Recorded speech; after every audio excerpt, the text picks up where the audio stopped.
Good evening, everyone. My name is Shama Venkateshwar. I'm the director of the Public Policy Program and here at Roosevelt House and also distinguished lecturer at the college. It's my pleasure to welcome you this evening for a discussion of my friend and colleague, Professor Manu Bhagwan's new edited volume, India and the Cold War. The book will be available upstairs for a book signing and purchase as well after the event.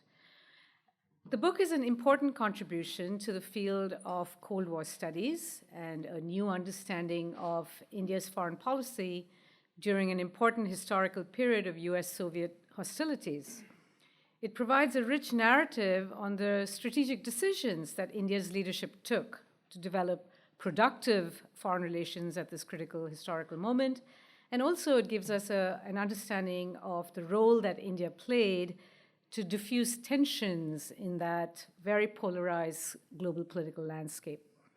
India also played a very important role in the heated discussions of that time on what constituted human rights, and advocated very strongly for the UN's adoption of political and civil rights, as well as economic, social, and cultural rights.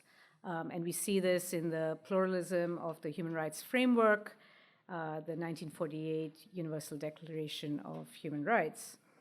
Now, the brilliant and charismatic Vijaya Lakshmi Pandit, who was Nehru's sister, made invaluable contributions as a global peacemaker. She held many positions at that time. She was the head of India's UN delegation. She was India's first ambassador to the Soviet Union, and she was also the first woman ambassador to the United States.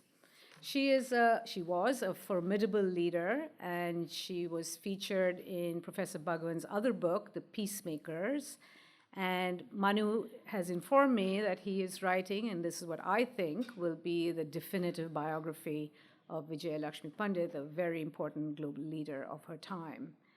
So it's only fitting that tonight's timely discussion about India's place in the Cold War is taking place here at Roosevelt House, the former home of President Franklin Roosevelt and Eleanor Roosevelt, the chair of the United Nations Human Rights Commission and the driving force in creating the Declaration of Human Rights. Just as an aside, in August 1941, the United States and Great Britain issued a joint declaration, as you all know, the Atlantic Charter, that set out a vision for the post-war world. Roosevelt included a pledge of self-government for all and a determination to seek, quote, a world free of want and fear, quote. At that time, in the Quit India Resolution of 1942, Nehru drew from Roosevelt's call and spoke of, quote, a world federation that would ensure the freedom of its constituent nations, to which Churchill promptly replied that the charter only applied to countries occupied by the Axis forces, not to the British colonies. So I'd like to imagine that Eleanor and Franklin, who were the most important globalists of their time, are so very pleased to have this discussion right here in their former home on India's influential role on the world stage from its very early days as an independent actor. So it is now my pleasure to introduce Arun Venugopal, a reporter and host at WNYC, who will moderate tonight's event with Professor Manu Bhagwan. Arun.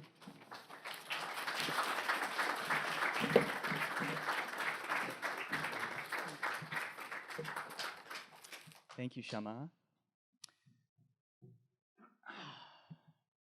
And thanks to all of you for joining us here for this exciting discussion, and congrats to you, Manu, on the publication of this book, and on, what, you copy edited this thing, is that what you did? It's quite a feat. Actually, that was the hardest part. I want to talk about the M dash and its place in the Cold War, because your usage is Stunning. witty and subversive. Thanks. So Shama's just kind of sort of set the moment here. I want you to set the scene, though. We're in the post-war era, dominated by the U.S. on one hand, the Soviet Union on the other. Western powers are shedding colonies left and right.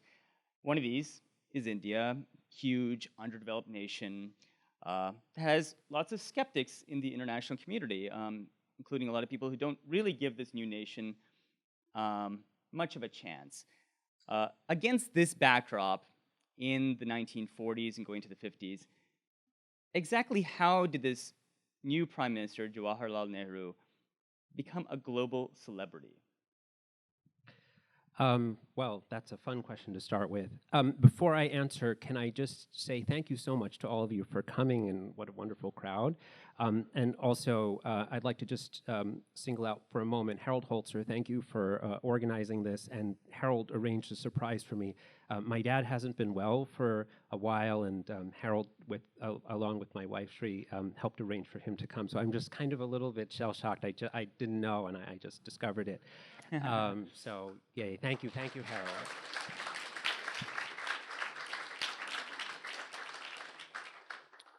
And also, very quickly, thank you to my colleagues in the history department for coming too. Arun's question was, how does a figure like Nehru emerge on the world stage? He's coming from a relatively speaking poor country, a militarily weak country, but he becomes kind of a phenomenon and a celebrity figure by the 50s, and how do we explain that? And in order to answer that, I think we have to go back before India becomes independent, and there's really two parts to the answer. One is that Nehru was one of the few figures who from a place like India, but also from the colonized world, who was very, very clearly pro-democratic, and from a very early period, anti-fascist. He was wooed by Mussolini several times, and was very wary, and said no, and then constantly and consistently warned of the dangers of fascism in the interwar period. And this got him a lot of attention in the West, and he achieved a sort of prominence right from that. And the second part of that was, of course, he was Gandhi's protege. And by the 40s, Gandhi was sort of a worldwide saint, even if he was a political opponent. And so that halo sort of extended, the light of that halo extended onto him, backlit him, and he kind of looked very saintly because of that as well. Mm-hmm. That's the backdrop, and he had a tremendous amount of charisma. He was handsome and extremely eloquent. So all of that, you put all of that together, and you have a very potent combination. And then mixed with the Mountbattens and other people. That's yes, absolutely. The people he hung around with were royalty, literally and figuratively, of the age. But he also had a common person's touch. He cared about them. That made him enormously popular across the classes and across the political spectrum for a period of time. Okay. So all of that, I think, is the backstory for why you see this person emerge fairly quickly on the world stage after India becomes independent. So we're seeing this in the mass media even before, and in the Western media, this sort of narrative that's building up well before even independence. Yes, absolutely. And I mean, you're going to have to forgive me, but I'm partial to her. I can't help it. Shama mentioned that I'm working on a biography of Vijay Lakshmi Pandit, known in the West as Madam Pandit, and she helped facilitate a lot of this. She was sort of both of them were, I like to use this phrase, the rock stars before the age of rock. Mm-hmm. They were extremely popular, extremely glamorous, and they moved around with writers and artists, and as well as politicians, and had real celebrity profiles. And so combined, they had a certain kind of allure, and that created this whole. So you're making it sound fairly organic, but to what extent were they really kind of very savvy in manipulating, I guess, their own image in the West and knowing the power of that? Oh, that's a great question. So I think they were very cognizant of how powerful the media and image making could be. In fact, before Nehru became the prime minister, an anonymous newspaper editorial appeared. An anonymous newspaper op-ed appeared and it really lambasted Nehru and said, "Who is this guy? We should be wary of him. We put him on a pedestal, and putting people on pedestals is dangerous, and he's possibly a crazy person, and we should be highly skeptical of him." And what part of the world is this? This is an international newspaper. Okay. So it's signed anonymous. Anonymous was Nehru himself. Wow, juicy. So he was very cognizant of what a cult of personality could mean, and was very worried about it, and constantly tried to create conditions which would push back on that. So he was both facilitating a sort of glamorous cosmopolitan image, but also just trying, within some restraint, making sure that he also humanized himself, so it did not get, I guess, out of hand. Is that what you're saying? Well, I think he was aware of his status. He was sought after by lots of different people because he was an intellectual. He could comment on a lot of different things, and he moved around in these circles. So internationally, he attended a lot of conferences on colonized solidarity, on he was invited to go to China. He was, he's sort of a world traveler. But at the same time, he's a large presence, and he knows it. He's enormously popular in India, as I said, on his own terms, but also because of Gandhi. And I think that, more than anything else, is what makes him wary. He sees what that can do. He sees what it does to people.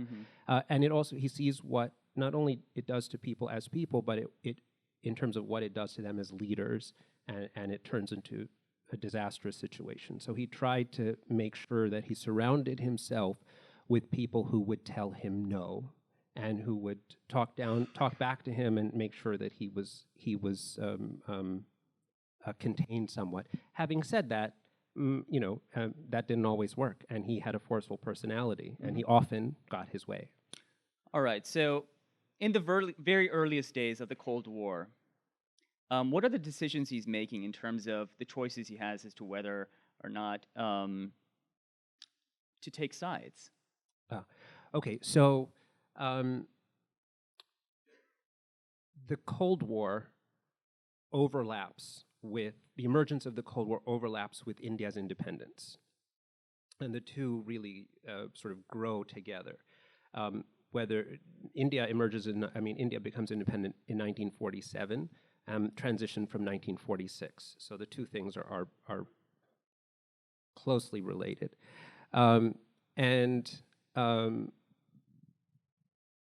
Right from its inception, South Asia becomes partitioned.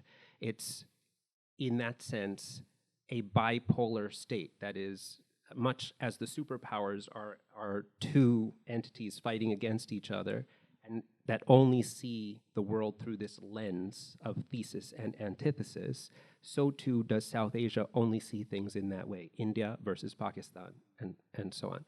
So there's this corollary that exists domestically in the region and internationally as well. South Asia is strategically important in World War II and more broadly. So when it becomes independent, one of the first things Nehru is wary of is freeing India of further colonial influence. The formal process is over, but there's other processes as well. And he's also concerned about getting India development. He has to end poverty. That's his main objective. But India has no real functioning economy. It's extremely weak economically. So he needs to make a pitch for aid, food aid and various other kinds of investments. And the group that sort of follows up fairly quickly is the Soviet Union, and not the United States. The United States is very wary of getting involved in the region. It sees it as not its sphere of influence. It's sort of concentrating on Europe and Japan and its own affairs. But as the Soviets get more and more involved, eventually the U.S. sees that it too should compete. So I think that's the initial way in which the Cold War begins to get involved, having to do with development politics in the region. But India looks outward and says, okay, so in the interwar period after World War I, what we call World War I was known as the Great War, and also the war to end all wars. And the peace that emerged after World War I was known as the peace to end all peace. I'm sorry, the peace to end all war. The peace to end all war. And the interwar period was this time when a lot of people were concerned with what caused war and how it could be ended permanently. So when World War II broke out and all of those efforts failed, there was real concern. Nehru and Gandhi had long thought about violence and war, and so they were particularly concerned about making sure that after World War II, that was really going to be it for these big conflicts. So after India became independent and tensions broke out, Nehru committed himself to two things. One, a global international politics that was built on diplomacy and capping the power of nation states. And two, to making sure that the world did not end in nuclear Armageddon. And so everything that he did from that point forward was about ensuring that pathways were windows, doors were always left open to communicate with anyone on any side of hostilities, so that India could play a role in facilitating an end to those hostilities, or at least to do what it could to mitigate the circumstances.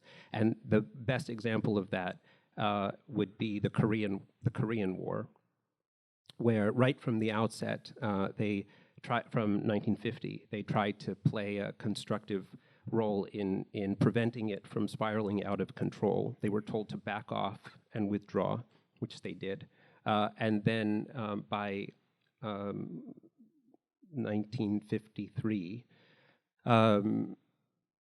Nehru reaches, 1952, 1953, Nehru reaches out to Stalin. The US is also in conversation with them and agree that India might serve as an appropriate mediator. And then it's through Indian mediators, notably Krishna Menon, that what we know as the armistice that puts an end to it is negotiated. So we have this moment, we're coming into the early 1950s now.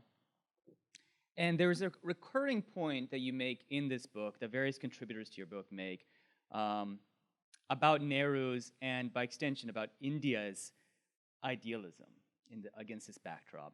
And there's also this question and this tension. To what extent was Nehru viewed by the US and other great powers as idealistic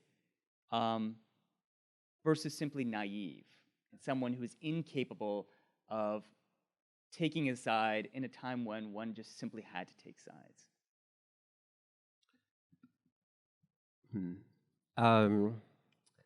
So there's a long-standing debate as to whether Nehru was an idealist or a realist. These kinds of things, and then to your question, if you think he's an idealist, whether he's an idealist or a naive person. So I'd say it's hard to answer this question in national terms. That is, there are people in the United States who saw him as idealistic and realistic at the same time, and necessary to save the world. So examples of that, for instance, would be Robert Oppenheimer and Albert Einstein, would be President Eisenhower, and it would be President Kennedy to an extent, as examples of not to mention these folks here.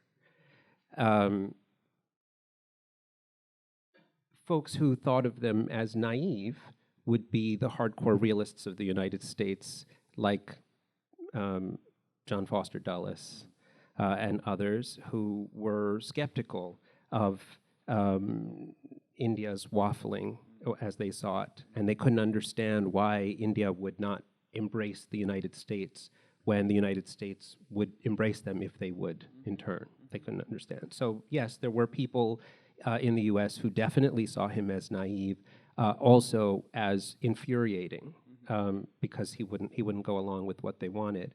But I'm using the US here as an example.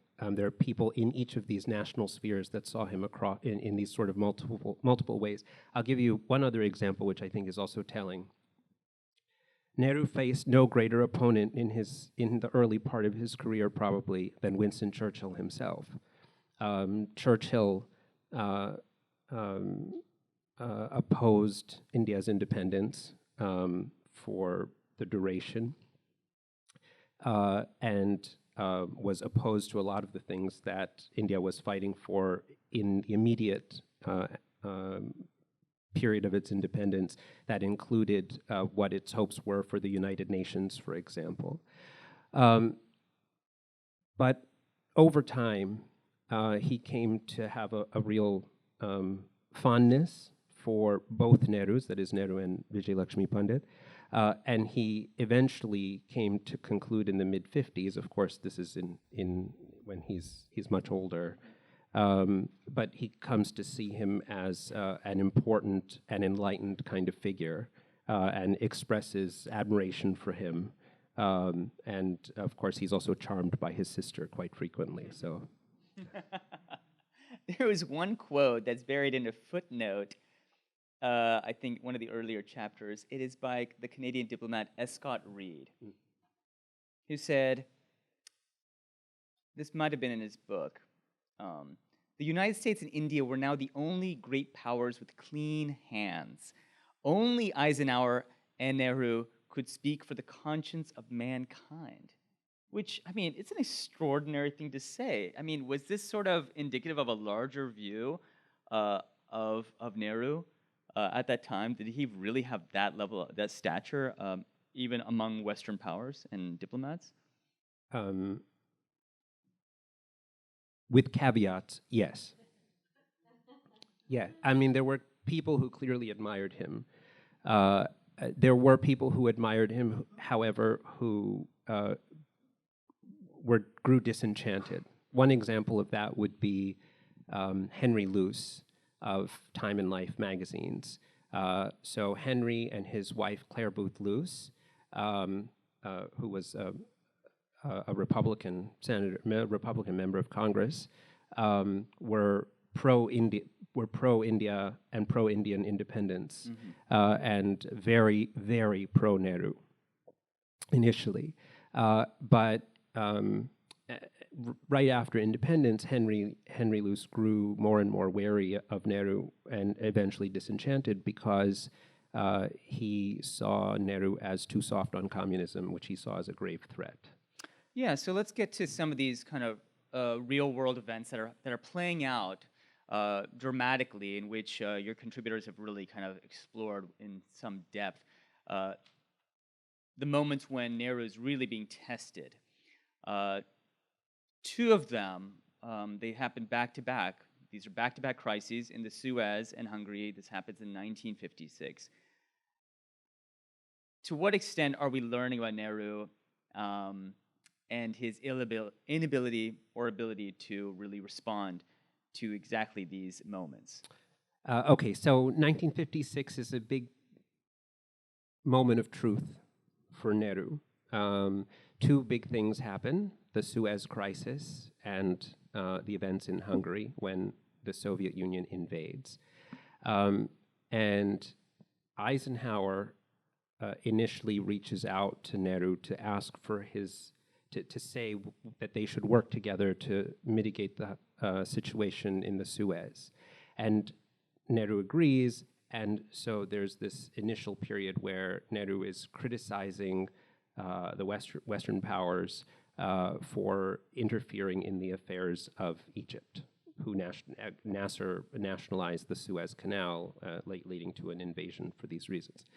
At that same moment, the Soviet Union invaded Hungary. And India's diplomat at the UN was a man named V.K. Krishna Menon, who, a person has written an article calling him Mephistopheles in a Savile Row suit. So he's a extremely dapper, well-dressed person with an acerbic tongue, and very, very pro-Soviet. And one of Nehru's best friends. In fact, probably the only person that Nehru thinks of as his true intellectual equal.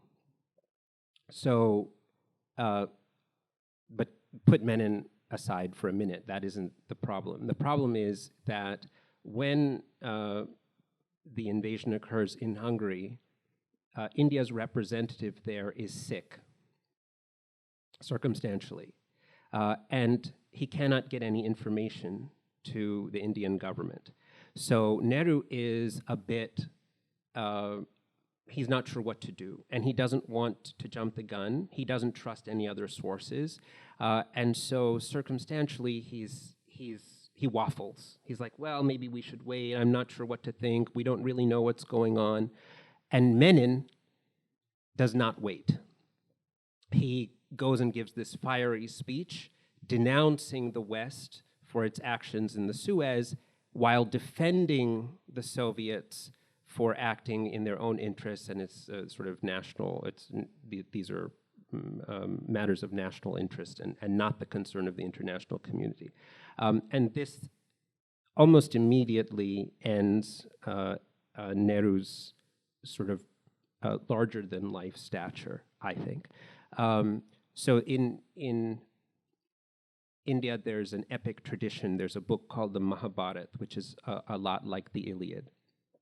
And one of the central characters in that story is this good king who's the son of righteousness. So this good king is righteous all through his life. He's so righteous that his feet never touch the ground. He always walks on air. And then at the end of the Mahabharata, which is the story of a great 18-day war, he tells a white lie, a fib, what we would call a fib, in order to win for the good side. But although he doesn't actually lie, he just sort of bends the truth, if you will, his feet immediately touch the ground.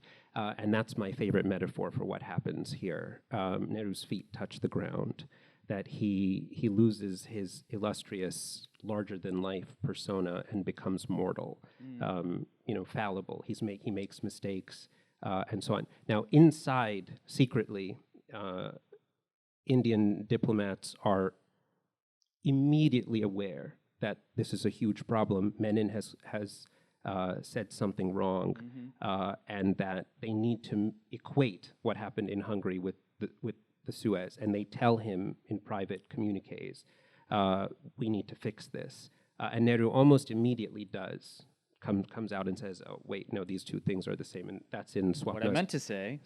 Right, what I meant to say. That's in Swapna's chapter, Swapna Naidu's chapter in the book, sort of talks about some of this as well. But it's just too late. It's just too late. He's diminished. And what does that mean? He's diminished. How does that actually manifest in terms of India's relation with? He's no longer really seen as an honest broker. He's still, diminished. His feet touch the ground. I don't know how else what a better metaphor might be.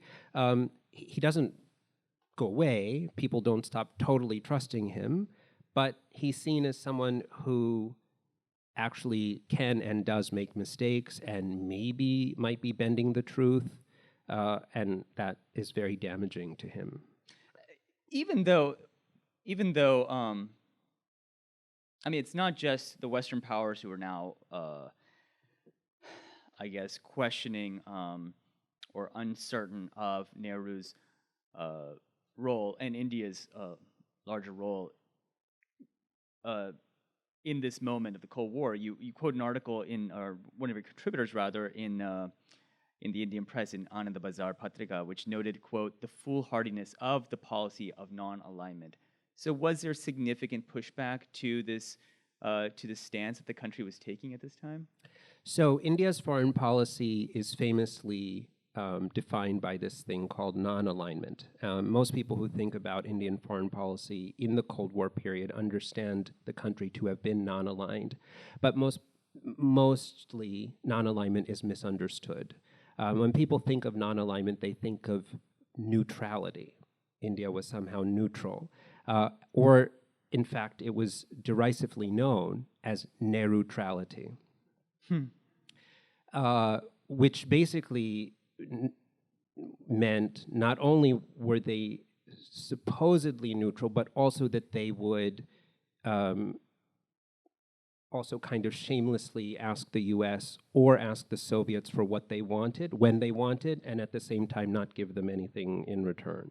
So that's the critical look at what non-alignment is. And non-alignment has largely been seen as the policy in and of itself. So what we argue here, and based on my earlier work, is that's not quite right. Non-alignment was a plank in a larger policy. The larger policy was to create, first, to prevent nuclear Armageddon, but also to create a world federation centered on the United Nations, and to sort of strengthen this as an international organization of peace and diplomacy, which would check the unlimited power of states.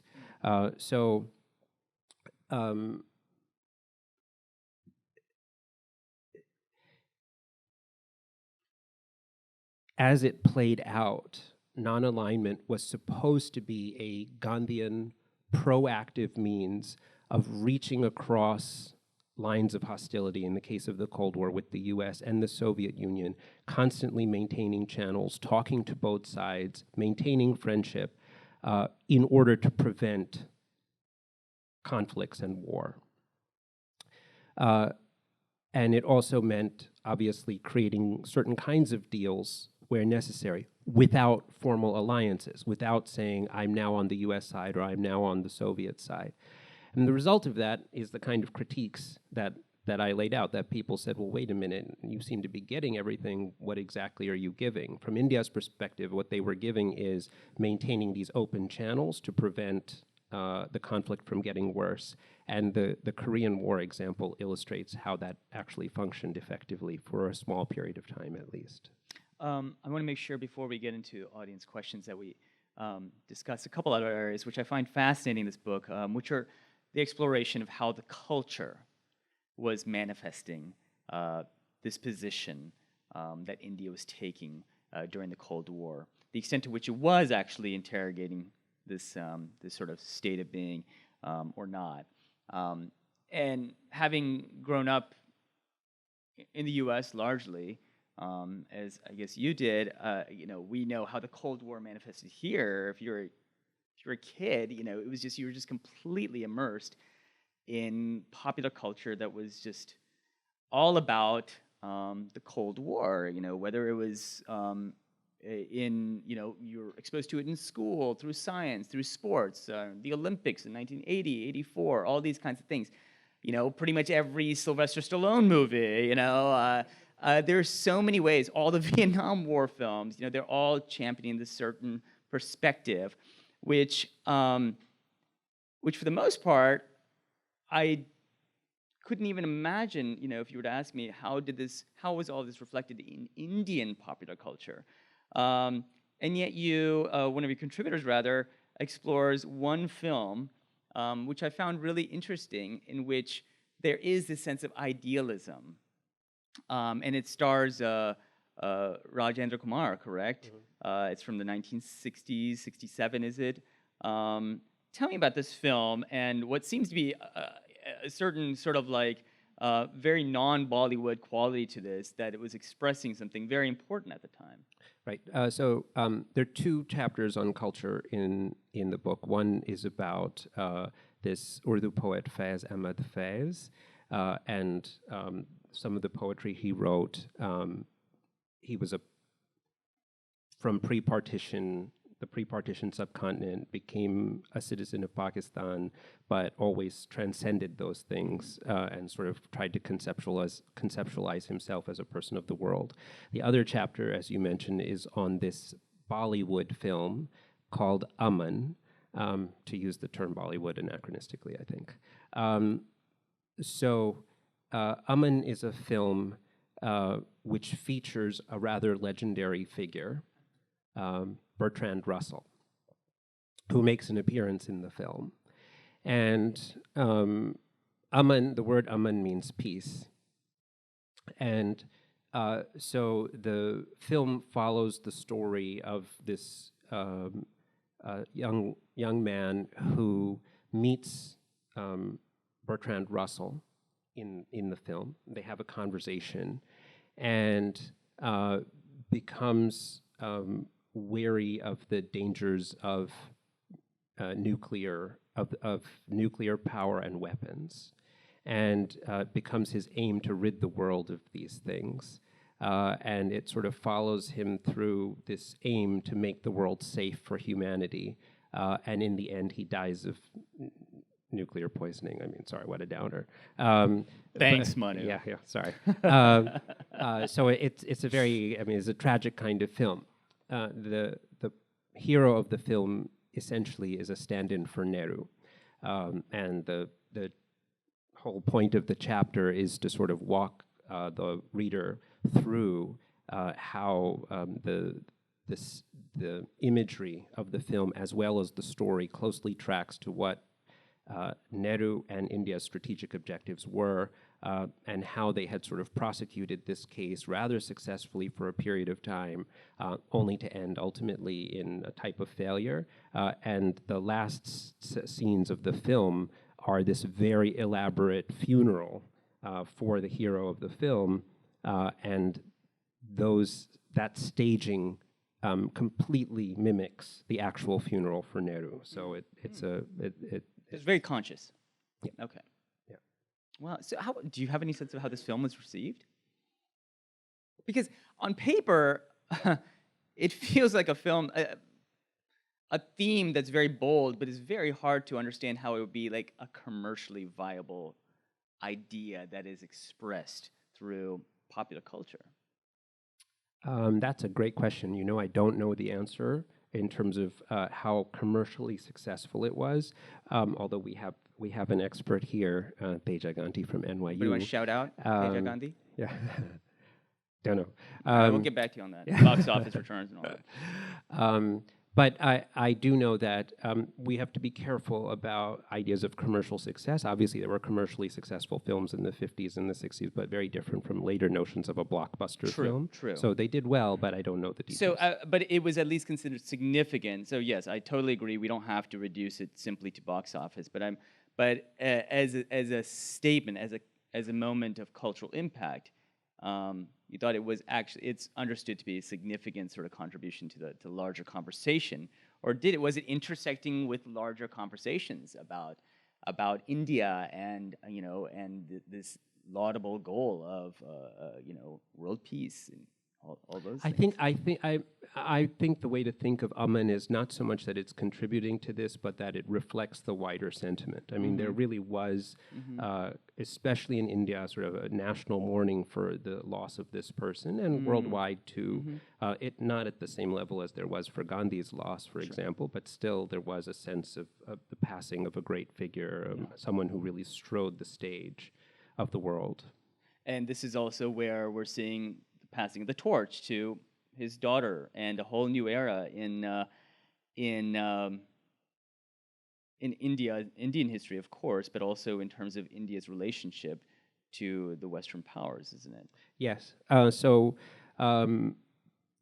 Nehru was very wary of his daughter Indira eventually taking over. She had expressed an interest in politics, and he pushed back on this several times. He was careful. He thought she should be her own person and make her own decisions, wanted to be supportive as a father, but talked privately to his sister and others to say, I don't think she should do it, and I don't think she should succeed me, and so on.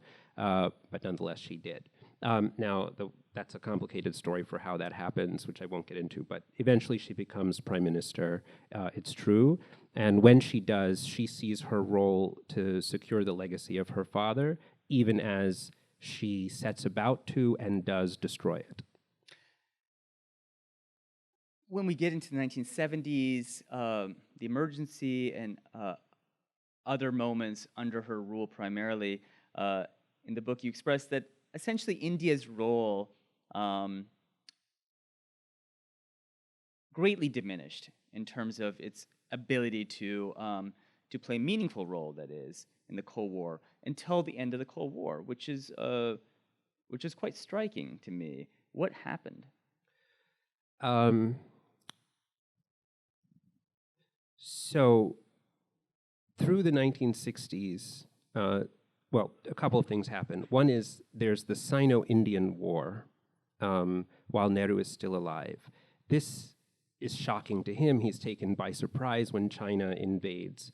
And the backstory to this is a bit complicated, but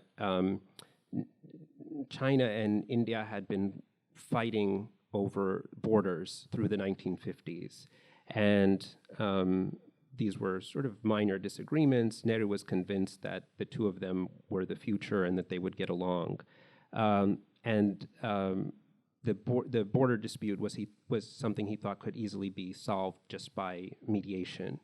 And so when it didn't get solved, and then when the Dalai Lama fled to India, making matters worse, and India sheltered him, then this thing sort of started to spiral out of control. China controlled a bit of what India claimed, and so the chapter in the book that deals with this talks about a negotiation that occurs in 1960 where China offers a permanent settlement if only India would give away a certain amount of land that it controlled, but the rest of it would be taken care of. And Nehru turned that down. So anyway, that's a long build-up to say Nehru was wary of this leading to war, and so he had an offer to purchase military equipment from the United States and from the Soviet Union. And he thought that if he purchased the equipment from the US, India stood a better chance of winning the war. The equipment was better. But if he purchased the equipment from the Soviet Union, he stood a better chance of preventing war because the Soviets and the Chinese would eventually agree. So he decides on the Soviet maneuver, purchases the stuff from the Soviet Union. China gets wind of this, turns to the Soviets and says, how dare you sell this to them? Hold the order, don't deliver the planes, and then turns around and invades. And so the Soviets hold the order, China invades, and then after sort of humiliating Nehru, they pull back with no change. Anyway, this breaks Nehru and diminishes India's stature, which was also part of China's objective. So that sort of is some of the stage setting. Indira Gandhi strides onto the stage. Initially, she's seen as kind of a mousy figure. People were very wrong about that. She was not so mousy. Not so mousy. She was eventually thought of before Margaret Thatcher as the Iron Lady.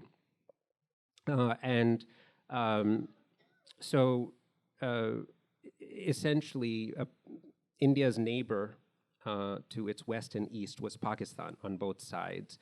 And internal matters in Pakistan began to fray. I won't get into the details, but India plays a role in what happens next, which is the war for Bangladeshi independence.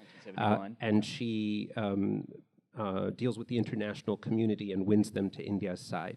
So for a moment in the early 1970s, she is a worldwide phenomenon and lauded in India, and she too strides the stage.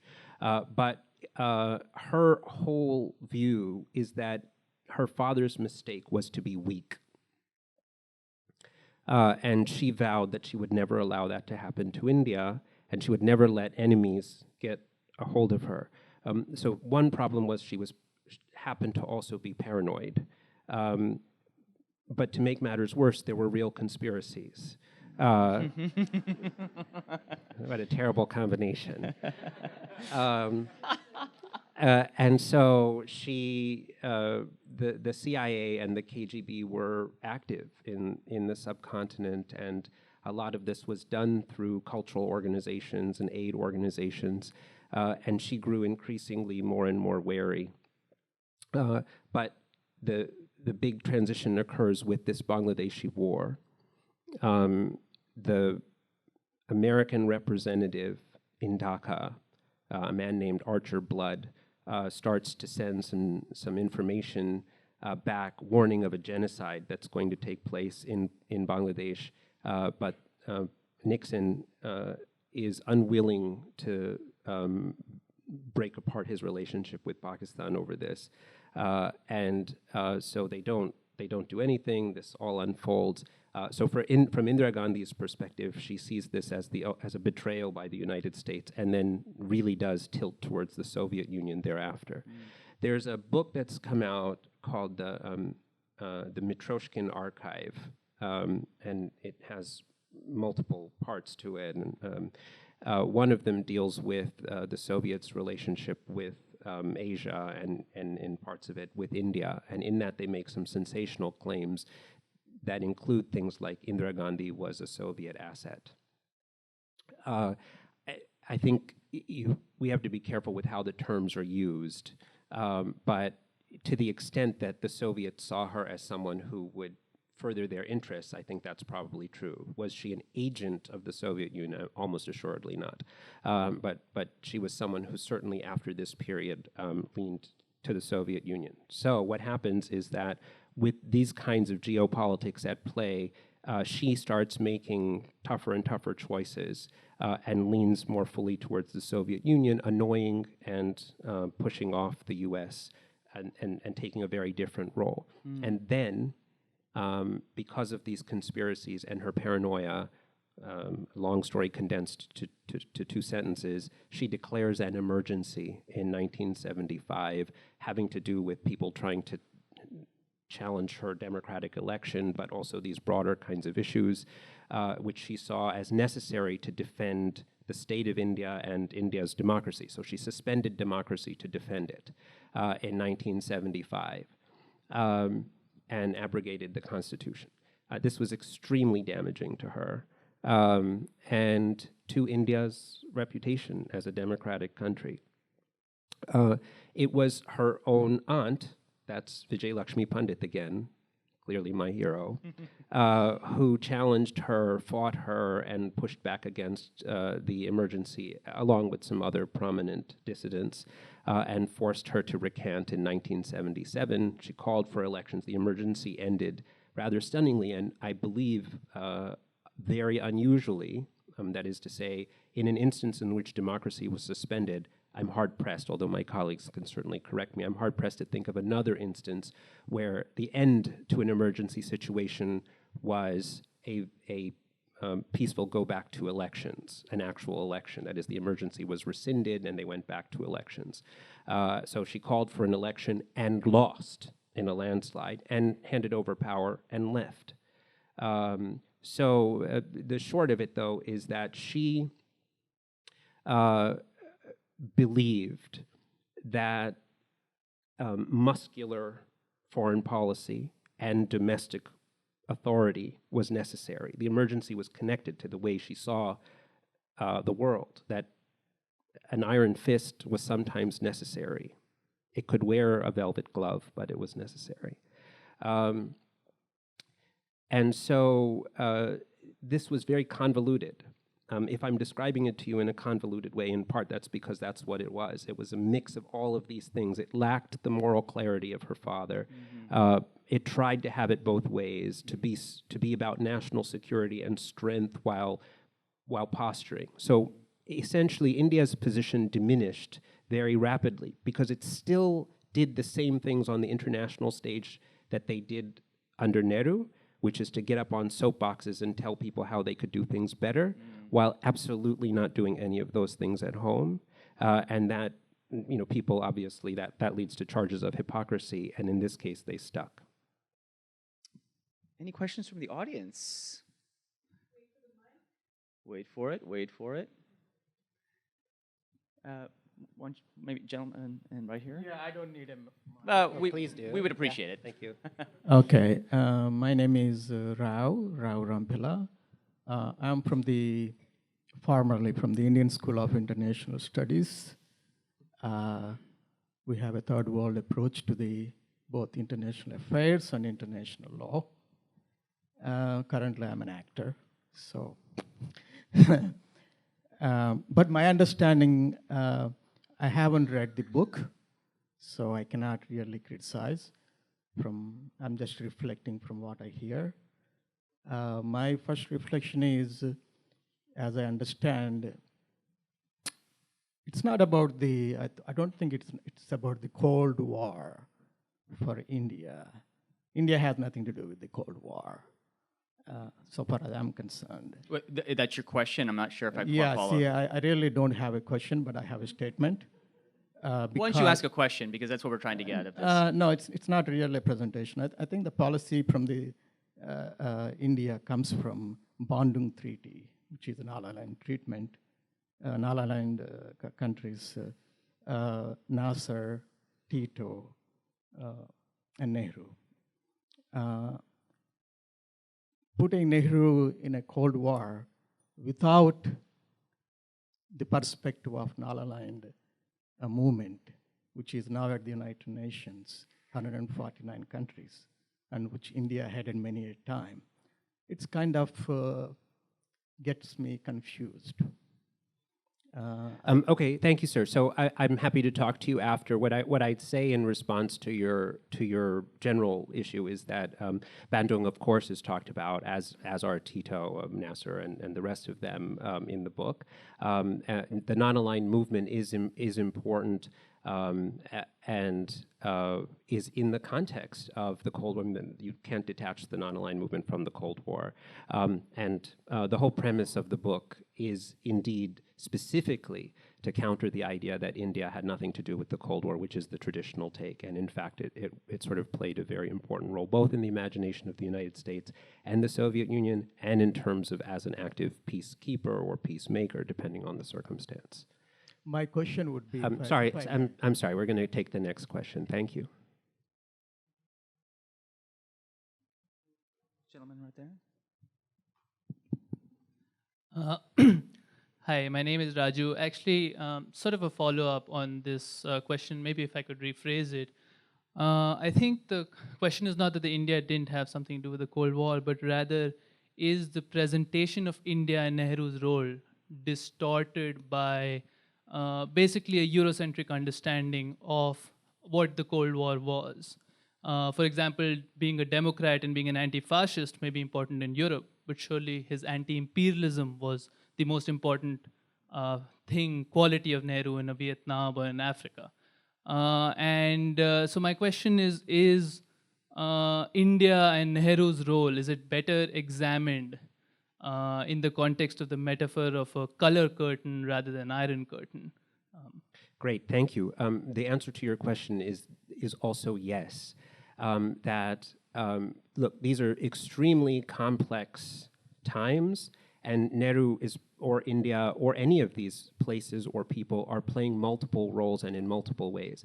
I didn't at all mean to imply by saying that although I clearly did, by saying that he was a Democrat and anti-fascist, which he was, didn't also mean that he was an iconic anti-imperialist who spent his time creating and forging solidarities across the board on the very issue of anti-imperialism. So he did do all of those things as well. And so I agree with you, and I think that that's also very much part of it. The specific thing here is that, so there's a scholar at Yale named David Engerman. He's a historian there. He has a book called The Economic Cold War in India. And he looks at how aid policies affected the country as well as the foreign policy and relations of these three players. And India needs financial assistance, it needs industry, it needs investment, it needs infrastructure, it needs all of these things. So it has to have some kind of conversations and relationships with both players, as well as others. what Nehru comes to very quickly realize, though, is that it's impossible to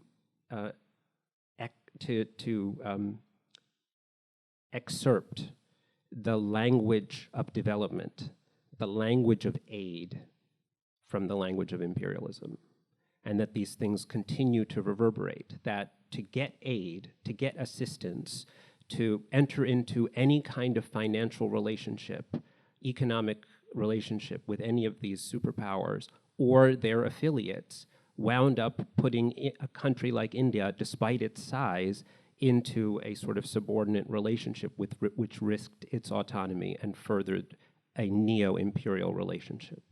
How about right up here, third row? Hi, Manu. Thank Hi, you. I'm really looking forward to reading and teaching with the book. So I have one small kind of, not an anecdote, but like comment, and then a question. The comment is about actually in the cultural sphere having to do with film, at the first International Film Festival of India, Frank, so you had a contingent, Hollywood, Frank Capra was leading a contingent from Hollywood to India. And he writes how he was horrified at how popular the Soviets were. And so he's like reporting back to the US about like, we have to win the kind of war of ideas here because the Indians are getting very, they're getting drawn to like Soviet style filmmaking. So anyway, this is kind of interesting. So in the cultural sphere too, there was a lot of anxiety on the part of Americans about what's going on in like India's possible tilt towards the Soviet Union.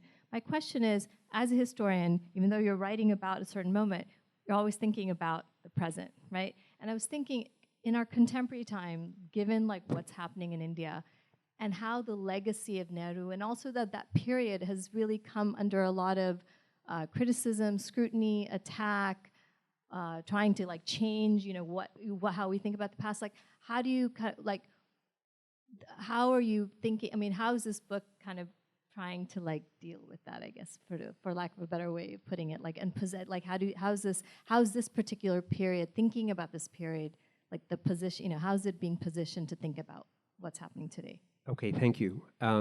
So one other thing, Professor Ganti teaches at NYU and is an expert on film. So my saying anything here is silly because I should be learning from you. But I think it's important, just to follow up on the first part, to also note that Indian films were extraordinarily popular in the Soviet Union and in the Soviet sphere, and they were not in the Western sphere. As every Indian who's ever gone in a cab can attest to. Exactly. The number of drivers who say like, "Oh, you're from India? I'm from Ukraine," and they start singing They're to singing you. the songs, exactly. But that too speaks to exactly your point, which is this sort of cultural, the role in the cultural Cold War and the importance of popular culture and all of these things. To your second point, which is about how is the book and the comments in the subject of the book, how is it positioned vis-a-vis with what's happening now? Well, in order for me to answer that, I have to say what's happening now. I won't get into the details, but my view is, in keeping with a lot of other people, that this is the moment of sort of an illiberal international, that there is a global authoritarian moment. And in India specifically, Nehru, what he stood for, what he talked about, what he wrote about, his ideals, all of these things are, if you will, on the outs. The current government and its leading boosters are not fans. And if anything, they think that Nehru ruined India, that he is responsible for India not achieving greatness, for always looking after the interests of others and other countries and other everything, and not India's own national interests. So they want to make India great again, in short. So the book is positioned to say, well, let's take a look. Let's take a look and see what exactly unfolded and how did it unfold. Were there things that we can say went right, and were there things that we can say went wrong? And the short answer is Nehru is not a divine figure. He's not infallible. He wasn't perfect, and everything he didn't do did not lead, everything he did not lead angels to sing. But he was a human who did remarkable things, actually, with an incredible number of successes. Most notably, containing or preventing very serious violence around the world, and managing India's position for what it was, which is not economically powerful, military powerful, pretty successfully and substantially. To put it into conversations, the most central conversations around the world, they were at the table, even if they weren't the sort of central player. Were there downsides from a sort of national interest point of view? India didn't wind up on the UN Security Council, for example, and so on and so forth. Sure. So the book tries to present a nuanced view. With that nuanced view, I think the takeaway is Nehru was a tall figure.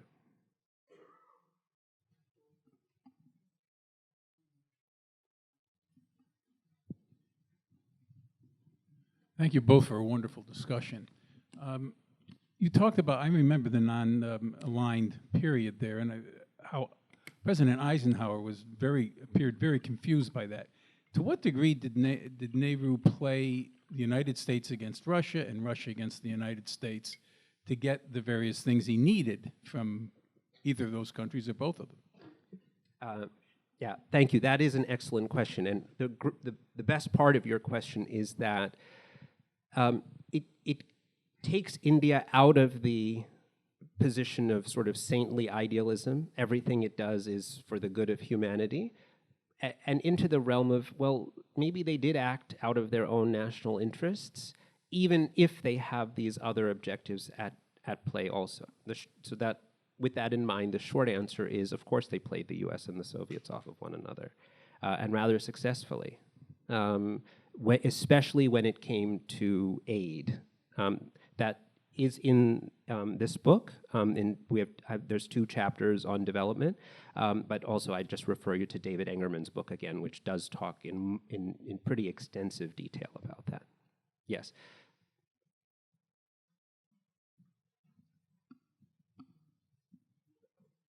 Again, thank you both for such a fascinating discussion. So Manu, since you brought the Trocan archive, let me also pose a kind of intelligence-related question. One of the co-authors of that is Christopher Andrew, who also wrote The Official History of MI5, the British Domestic Intelligence Service. And there's an interesting section in that book where he talks about the interesting relationship between MI5 and its Indian sister service in the years just after independence. And he paints this relationship where the Indian Domestic Intelligence Service is cooperating with MI5 and sort of under the table feeding them information, and they're cooperating back and forth, which sort of suggests a somewhat sub-rosa, slightly different orientation to the Cold War than the one you usually expect. And so my question is, to what extent were there conflicts within the Indian government? Because I could imagine that being the kind of thing that sometimes happens where there's an institution that has a different political orientation than maybe, you know, Nehru's administration right at the top. And excuse me, how much was sort of interagency differences or conflict maybe a factor in India's Cold War position? Oh, so that's an amazing question. That is worth a longer response than what I'm going to be able to give you here. But the short answer is in a couple of points. One is that when India became independent, a large part of its bureaucratic and administrative infrastructure was imported from the colonial state. So it's not at all a surprise that agencies like this would then be feeding information back to the West. Not at all, of course, because it's just a transition from that to this, especially in this immediate phase. The broader question is, how much was there diverging views? To answer that, I refer to 2 things.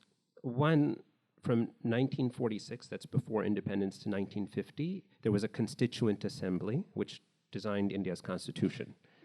This is Professor Ben Hett from the history department, who's a who's an amazing scholar and also a former lawyer. So for particularly of interest to you, Ben, is that the Constituent Assembly is making India's constitution. A lot of them are lawyers, but many of them are not. And there are real disagreements. And there are people with a whole range of views. And there are right-wing and left-wing and centrists all debating. So it's not true that at any time that India was any one thing, or that, of course, there's disagreements from bureaucrats and functionaries, as well as major other political figures with what the government is doing. Having said that, there are disagreements. I'd say two things. One, Nehru was very persuasive, so persuasive that he was able to forge a consensus. And so there's a phrase which is commonly tossed around, the Nehruvian consensus. And that's what it was, that people largely agreed with his worldview and followed in what he asked for and did, even if there were discrepancies or disagreements or interagency disputes. By and large, they went along with what he was trying to do, and they thought that he was all that, in fact. And lastly, I'd just say that there was a famous person named Mahalanobis, who developed the Indian Statistical Institute, the ISI, under Nehru. And one of the things that Mahalanobis did was to bring in economists from around the world of absolutely divergent points of view. That included, for example, Milton Friedman and Walt Rostow. And they came in and they forged a partnership with MIT, and Mahalanobis was a leftist. And so the result of that is that the descendants of that ISI and the sort of intellectual ferment of that period are Jagdish Bhagwati, Amartya Sen, and Manmohan Singh. So a wide range of economists sort of have emerged from that sort of ecumenical approach that was taken. I think Mahalanobis also represents a bit of the Nehruvian consensus, which is whatever your particular politics, you try to sort of have a synergistic view with the larger world and try to forge consensus, and you often get it. So I'm told by Shama that actually was the last question. That was the last question. Thank you all for your questions. And big hand for our copy editor, Manu Bhagwan.